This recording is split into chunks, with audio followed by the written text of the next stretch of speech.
বিসমিল্লাহিররহমানিররহিম। আসসালামু আলাইকুম। আজকে আবার চলে আসলাম মাছ দিয়ে আলু রান্না করার জন্য। দেখুন দুইটা মাছ দিয়ে, এগুলোকে কাটা মাছ বলি আমরা।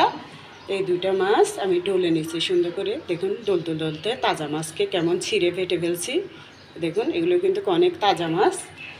এই যে এগুলোকে ডলে সুন্দর করে রাখছি। এই যে দেখুন এই জালি দিয়ে ডলে নিছি। কিংবার জালিটা কী অবস্থা হয়েছে, নতুন জালিটা, এটা শেষমেশ পরে ফেলে দিতে হয়, আর ব্যবহার করতে পারি না। তাজা মাছগুলোকে আমি ডলতে ডলতে কেমন নরম করে ফেলছি। যাক, আমি এটা কেটে কুটে ধুয়ে পরিষ্কার করে আপনাদেরকে আলু দিয়ে কীভাবে রান্না করে এটাই দেখাবো, আপনারা সাথে থাকুন। এই যে দেখুন মাছটা কেটে ধুয়ে পরিষ্কার করে এবার রান্না করতে চলে আসলাম। সাথে বড় একটা আলু দিলাম, একটা ছোট দেখে দিলাম, আর টমেটো আছে এখানে। টমেটো অল্প দেখা যাচ্ছে, কিন্তু টমেটো আরও দিব, একটা বড় একটা ছোট টমেটো বেশি করে দেব। আলু দিয়ে হালকা ঝোলের মধ্যে রান্না করব। এই যে চুলা জ্বালাই দিলাম, হাঁড়ি বসাই, সাদা সয়াবিন তেল দিয়ে দিছি। এবার পেঁয়াজ কুচিগুলো দিয়ে দেব। বিসমিল্লাহিররহমানিররহিম।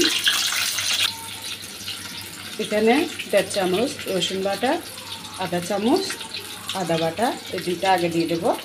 পেঁয়াজের সাথে একটু লাল লাল করে ভেজে নিই, সামান্য লাল লাল করবো।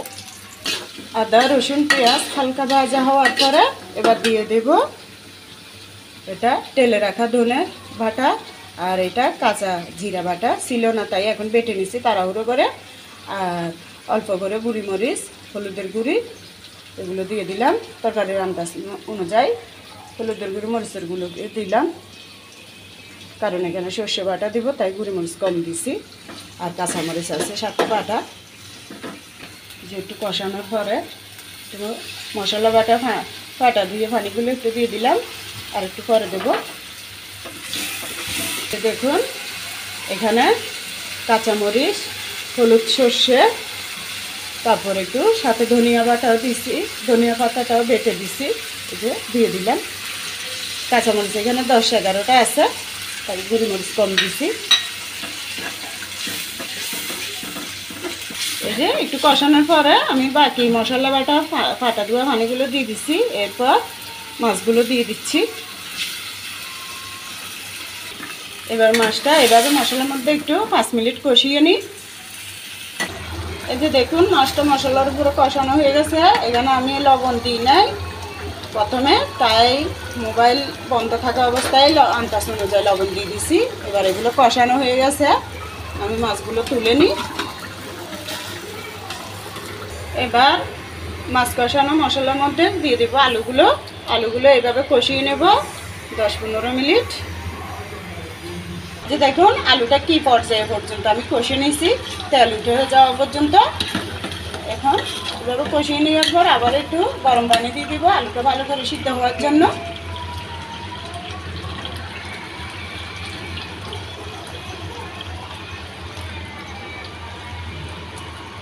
একটু ঝোল ঝোল রাখবো, তাই পানি দিচ্ছি বেশি। দেখুন আলুটা সিদ্ধ হয়েছে না, এবার দেখে নিই। হ্যাঁ, সিদ্ধ হয়ে গেছে। এবার মাছগুলো দিয়ে দেবো।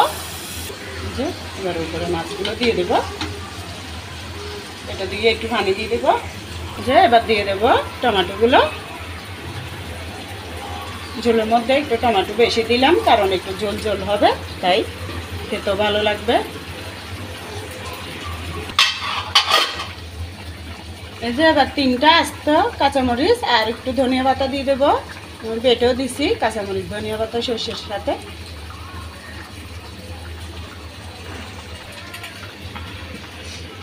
এই যে দেখুন মাছ, আলু, টমেটো হয়ে গেছে। এতটুকু ঝোল রাখবো আমি, কারণ সেরির সময় অথবা আবার রাত্রে গরম করলে এগুলো আরও কমবে। এখন আমি 4টার সময় এটা রান্না করতেছি, বিকাল। রাত্রে এটা আরেকবার গরম করতে হবে, তখন কিন্তু ঝোলটা আরও শুকাবে। দেখুন তেমন ঝোল না, কিন্তু এই ধরনের মাছ দিয়ে আলু দিয়ে ঝোল করলে অনেক ভালো লাগে, তাই একটু ঝোল রাখলাম। এই যে দেখুন চুলা বন্ধ করে দিছি, তরকারি এই পর্যায়ে আসছে। দেখুন তেল উঠে গেছে।